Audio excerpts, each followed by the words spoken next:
The 90s changed football forever. Part 4, the Fall of Communism. If you drew an Eastern European team in European competition in the 70s, 80s, and 90s, you were in trouble. Big trouble.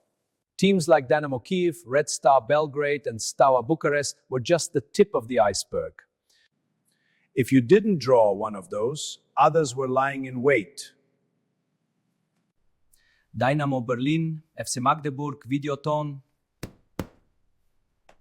Teams that have now been lost to time or have spiraled into regional oblivion from their once lofty positions. Karl Zajena, Dinamo Tbilisi, Rotor Volgograd, the list goes on. The sort of teams commentators would describe as crack Eastern European sides. So where did they all go? Things started to change in the Eastern Bloc in the late 1980s. Perestroika and glasnost were implemented by the then leader of the Soviet Union, Mikhail Gorbachev. Perestroika, or restructuring, was a policy held to end stagnation in the Soviet Union to help pave the way for political movement.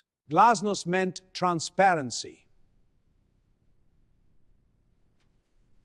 This idea was brought in to provide not only Soviets but the rest of the world a more open view of the USSR.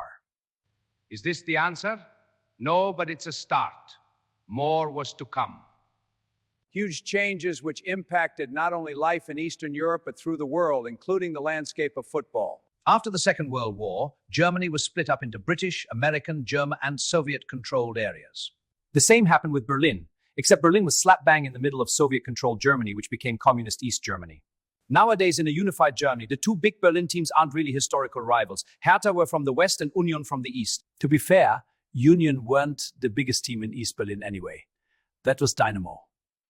Teams like Dynamo did okay in European competition. As did Karl Zeiss Jena, who made the Cup Winners' Cup final against Dinamo Tbilisi in 1981.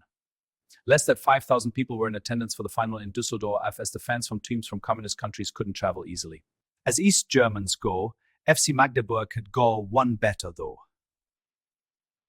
Magdeburg's fans went viral some years ago when they chased their team around the stadium with arrows to remind the players where their goal was after a dry spell.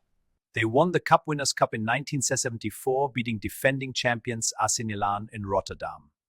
Again, less than 5,000 people were in attendance due to Magdeburg being from East Germany.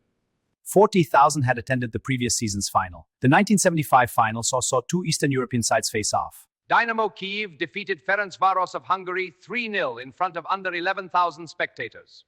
In 1986, Steaua Bucharest beat Barcelona on penalties in the European Cup final. It was an upset of gigantic proportions. Steaua's goalkeeper, Helmut Dakadam, was dubbed the hero of Seville after he saved all 4 Barcelona penalties in the shootout. 5 years later, Red Star Belgrade took